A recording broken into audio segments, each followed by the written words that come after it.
If you think this season is still about defending what happened last year, you're already behind, because what's being discussed now isn't another run to the World Series. It's about dismantling part of it. Kevin Gausman might be on his way out of Toronto, and not because of performance, not because of decline, not because of injury, by choice, by timing, and maybe by necessity. Let's get straight to it, because there's no room for fluff here. The idea floating around, and this isn't fan fiction, it's coming from real analysis, has Gausman going to the Oakland Athletics in exchange for two prospects, Wei-Yin Lin and Darwin Ozuna. And before anyone reacts emotionally, take a second, because this isn't about talent.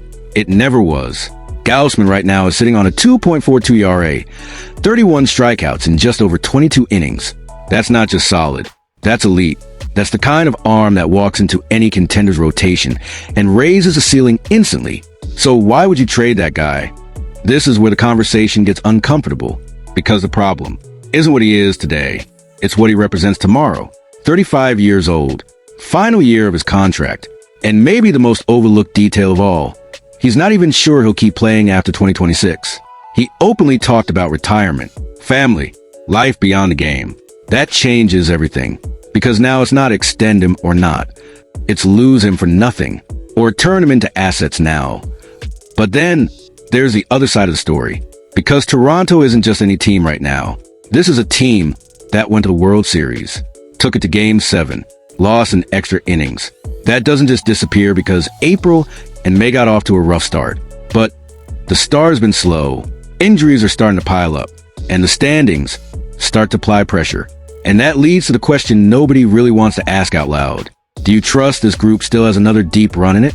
Or do you accept that the window might already be closing? Now stop for a second, because there's a detail here that changes everything.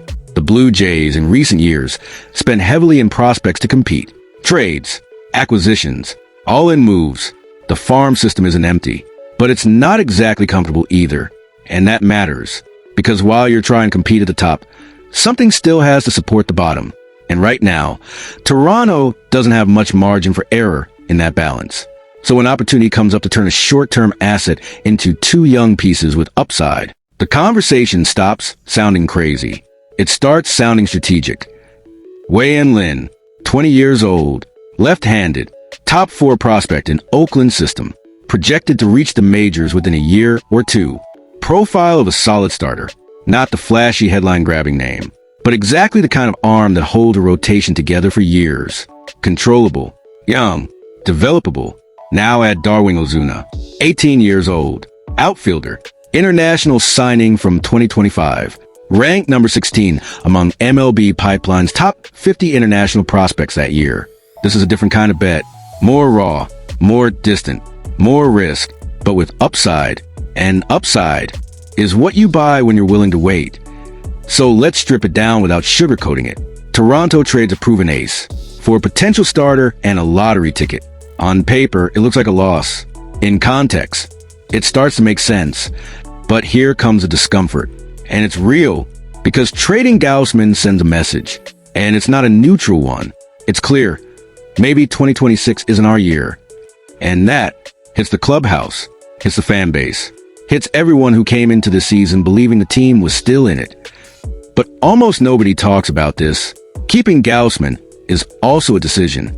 And it might be the riskiest one of all, because if the team doesn't turn around, if injuries keep stacking up, if the pace doesn't change, you reach the end of the season with an ace who might retire, and no return, nothing.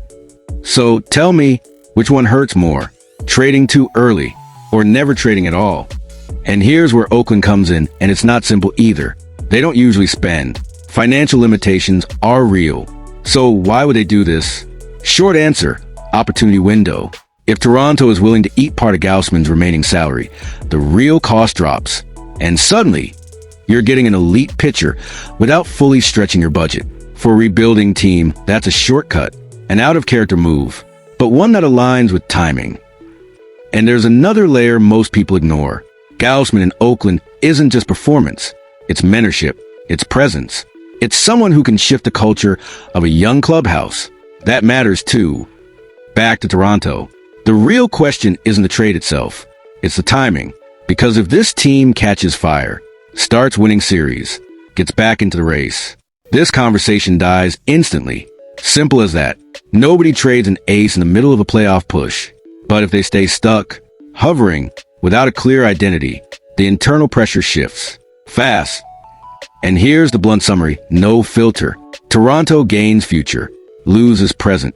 Oakland gains immediate impact, gives up part of its future. Now you decide which side is more aligned with its own reality. But there's one last piece, and it's the most human of all. Gausman isn't just a name in the rotation. He's part of the team's recent identity. He was there for the World Series run. He carried games. He was a guy when they needed one.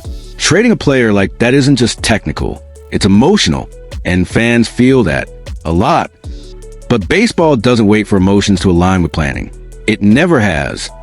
So the final question isn't whether the trade is good or bad. It's whether the Blue Jays are ready to admit where they actually are, contenders again, or a team trying to hold on to something that already passed. Because if it's the second one, this trade stops being an idea and starts becoming inevitable. Now I want to hear from you. Do you hold on to Gausman to the end, no matter what, or trade him now and take the hit to reset properly? Because one thing is certain, stay in the middle is the only scenario that doesn't work.